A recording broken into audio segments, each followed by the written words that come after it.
Assalamualaikum bro. Oh, waalaikumsalam. Gimana ini Mas Eko? Apa ini? Sudah tahun 2025. Hmm. Apa kita masih lanjut program kita ngobrol ngalor ngidul ini? Monggo Mas Eko. Ya itu kan ngalor ngidul kan udah berapa episode yang kita lalui. Sekarang ngetan ngulon aja lah. Kita membutuhkan arah kiblat ini. Oke, silakan dielaborasi arah kiblatnya gimana ini 2025 ini. Ya 2025 kan tahun Masehi. Beberapa hari kemarin kita juga ada yang merayakan ya, yang bertepatan dengan 1 Rajab ya. Untuk kota Surabaya sendiri juga diselenggarakan ya, untuk sholawat di masjid dan di beberapa titik ya. Ya saya nggak mau membahas itu ya.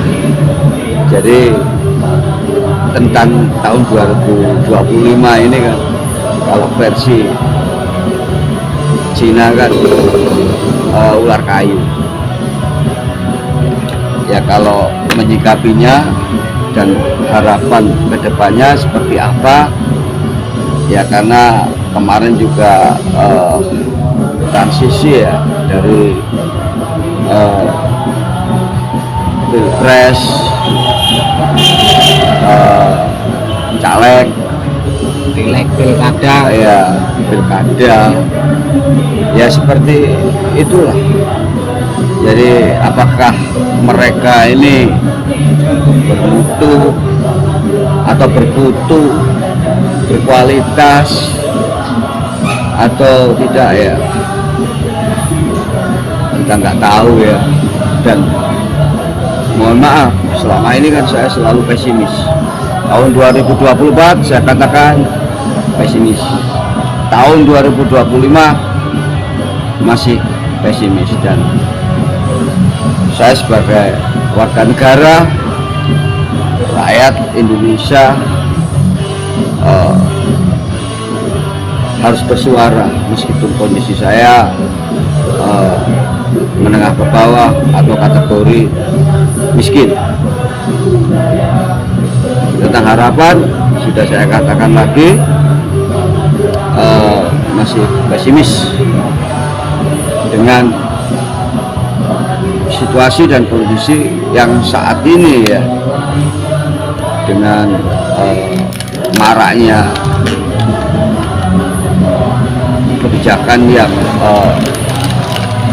selalu saja masyarakat menengah ke bawah ini yang menjadi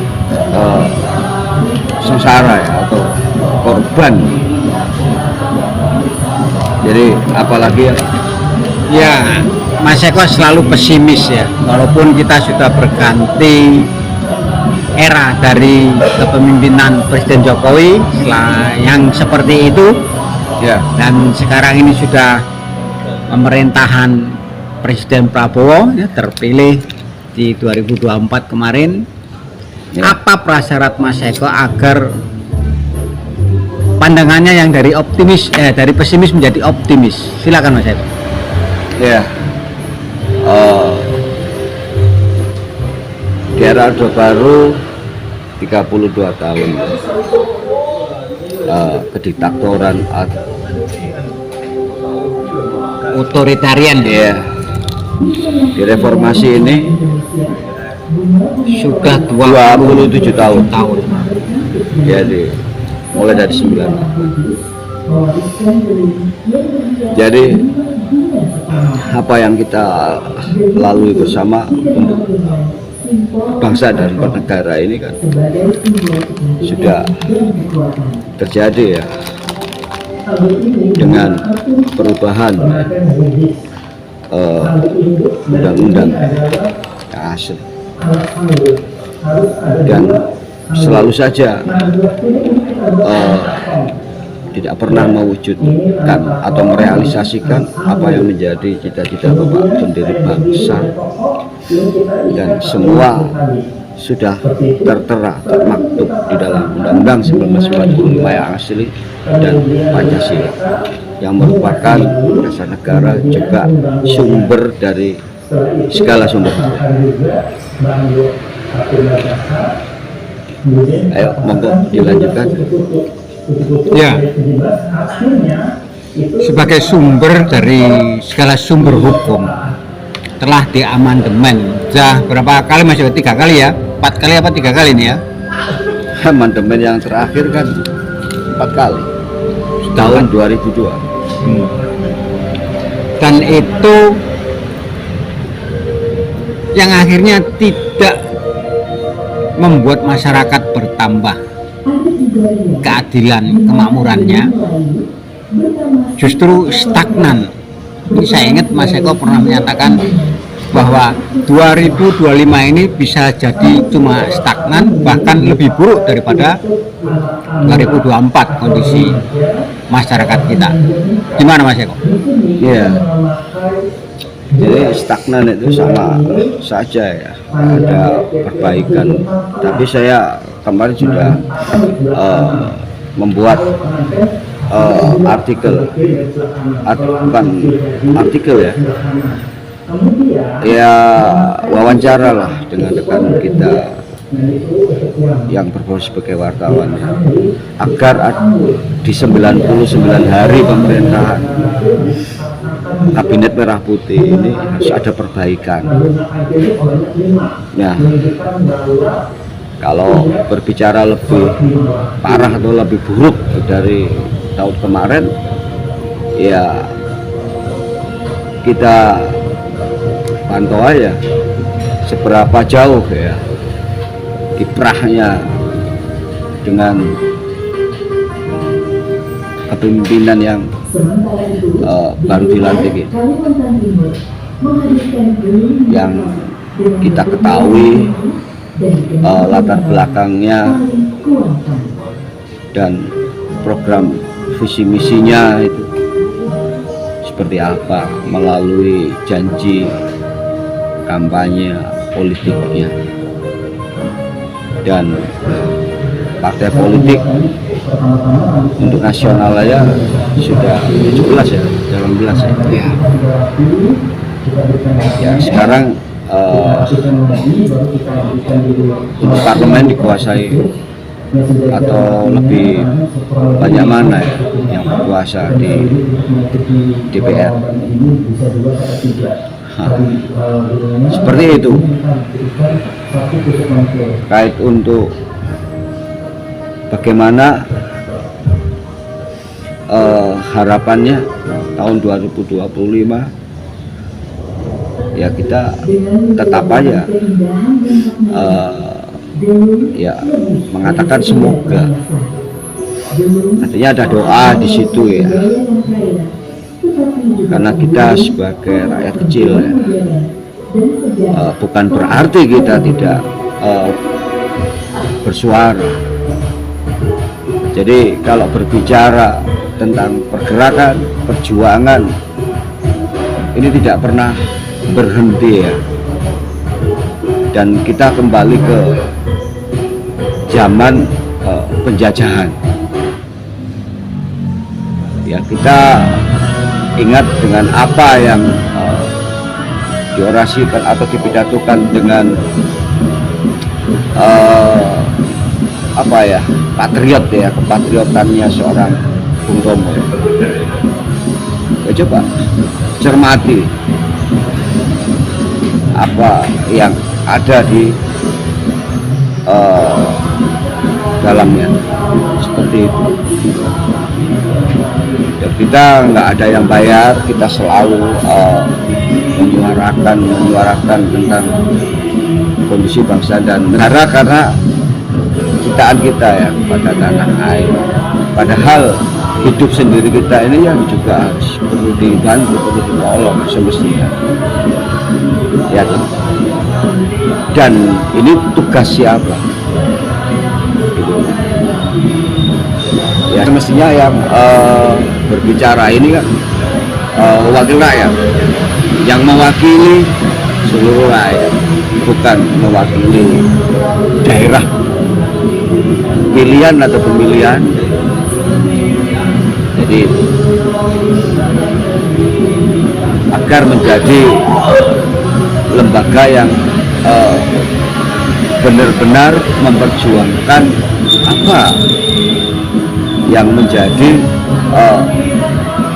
tuntutan dari seluruh rakyat, saya katakan. Dan pemerintah sebagai pelaksana ya, menjalankan negara ya semestinya kan lebih memprioritaskan rakyat yang menengah ke bawah atau dari kalangan miskin. Sekarang bertambahkah kemiskinannya? Ya kita saksikan aja di setiap RT yang selalu saya katakan, berapa jumlah orang yang miskin. Berbicara pengangguran, berapa orang yang menganggur. Berbicara yang memiliki tanah air, dalam hal ini adalah rumah, berapa yang memiliki rumah. Berbicara kesehatan, berapa orang yang sakit dan yang sehat. Itu sudah bisa mewakili tentang keadaan yang ada di suatu wilayah. Jadi selama ini kan kita selalu saja menafsirkan dari sekian jumlah pengangguran, sekian persen jumlah kemiskinan, dan kita pertanyakan keabsahan atau validasinya terkait pendataan. Jadi apalagi Mas Eko, kita kan mengeklaim bahwa negeri kita adalah negeri yang menganut demokrasi. Nah, demokrasi itu ada empat, silakan. Ada 4 komponen, diantaranya adalah lembaga-lembaga eksekutif, yudikatif, legislatif, dan satu juga sebagai komponen demokrasi yaitu peran media. Apakah ini tidak bisa mendongkrak kemakmuran yang selama ini Mas Eko perhatikan dari kiprah dari lembaga-lembaga demokrasi ini di negeri kita ini? Ya, makasih. Berbicara kemakmuran, kita awali dari keadilan. Adil enggak? Karena sangat relevan ya konotasinya antara adil dan makmur kan, seperti itu. Agar terwujud namanya kesejahteraan, gitu loh. Berbicara demokrasi, kita nggak mengenal ya, karena kita lebih demokrasi semestinya, dan itu sudah termaktub dalam sila keempat, kerakyatan yang dipimpin oleh hikmat kebijaksanaan dalam permusyawaratan perwakilan. Artinya apa? Artinya kita lebih memprioritaskan musyawarah untuk mufakat, dan itu bentuk kearifan lokal atau peradaban kita dari bermacam suku bangsa yang dicengkram oleh burung Garuda dengan kebinekaan, satu nusa, satu bangsa, satu tanah air. Ada kata hikmat di dalam sila keempat. Hikmat itu bahasa Arab. Jadi kita butuh apa? Restu. Kita butuh perlindungan, kita butuh sesuatu dari Sang Kholik atau dari Tuhan Yang Maha Kuasa. Intisarinya di situ. Jadi sudah dijelaskan di dalam sila pertama bahwa kita sebagai warga negara harus memiliki keyakinan dan kita jalankan namanya toleransi antar umat beragama, karena kita juga bermacam agama ya, seperti itu. Jadi saya katakan lagi, kita nggak mengenal demokrasi, tetapi kita lebih demokratis. Dan yang kedua, terkait lembaga-lembaga yang ada, eksekutif, legislatif, yudikatif, kita mengenal pilar keempat, pers. Saya tanya, 27 tahun reformasi ini bagaimana terkait bibit bobot bebetnya, terkait mutu, kualitas, dan kuantitasnya? Saya katakan semua si diporak-porandakan. Ya. Ini sudah jelas bagaimana lembaga legislatif yang katanya representatif dari rakyat atau rakyat. Untuk eksekutif, bagaimana kinerjanya terkait pembangunan. Saya katakan bukan jiwanya tetapi raganya. Artinya untuk siapa pembangunan yang selalu yang jadi prioritas ya. Tapi untuk pemberdayaan manusia, untuk warga negaranya seperti apa? Untuk yudikatif bagaimana keadilan? Kita ambil contoh kecil, orang yang nggak punya atau orang miskin mau menuntut keadilan, tapi karena nggak ada biaya, ya, hingga apa yang harus dilakukan? Dan orang yang melakukan korupsi, berapa vonis atau putusan hukuman yang dijatuhkan? Adil apa tidak antara orang mencuri ayam atau mencuri motor dengan orang mencuri uang seluruh rakyat atau korupsi? Bagaimana? Dan yang terkait pers,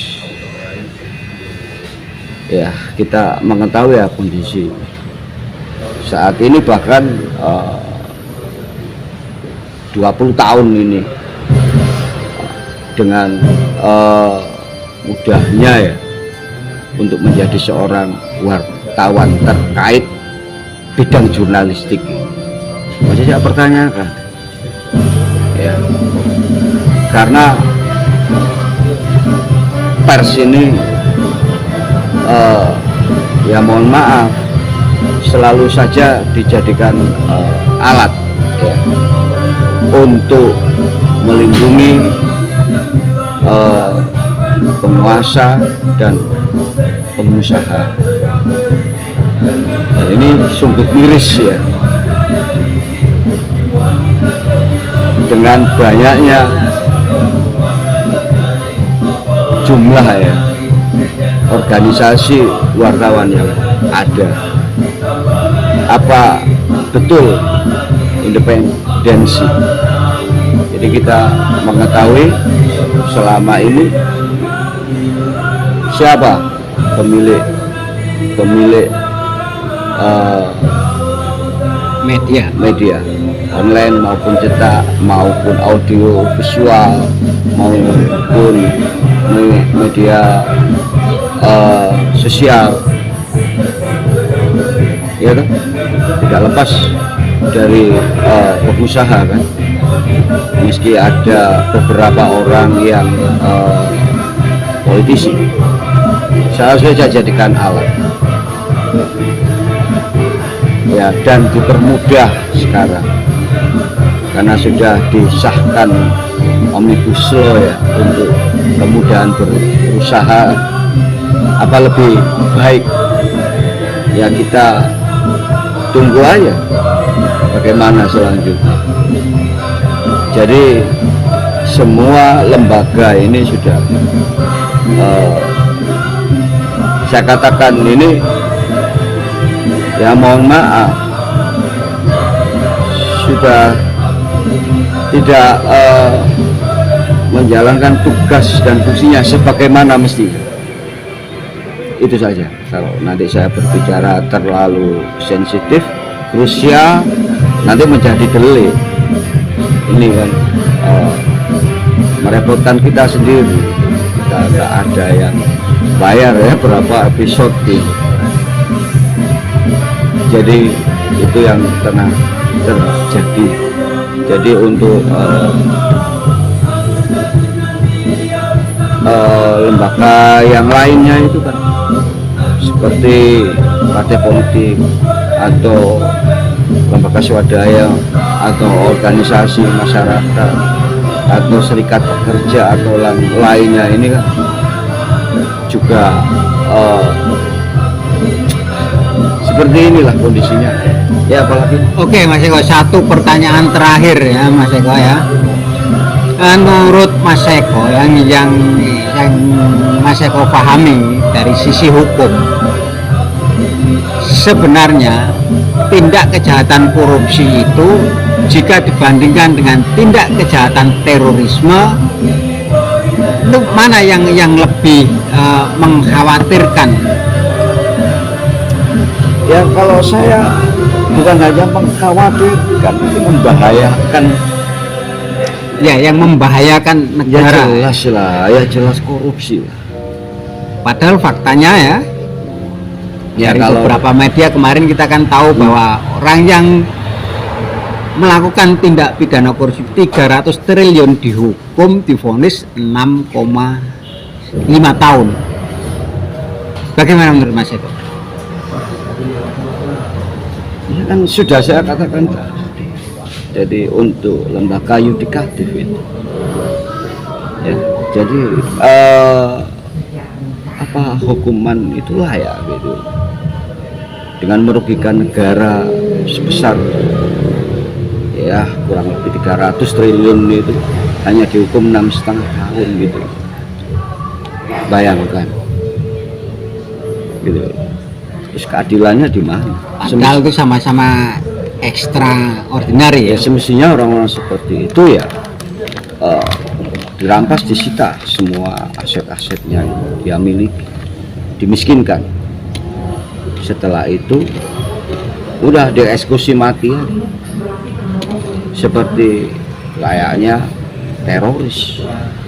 Sudah berapa orang teroris yang dieksekusi mati itu. Jadi itu kan terkait masalah timah ya. Belum kita ini harus ngomong seperti apa ya. Jadi saya berharap kepada Bapak Presiden dan Wakil Rakyat ya, Ketua DPR, tolong disahkanlah undang-undang perampasan aset itu, dan lebih signifikan lagi karena situasi kondisi di era reformasi ini seperti ini, saya menghimbau juga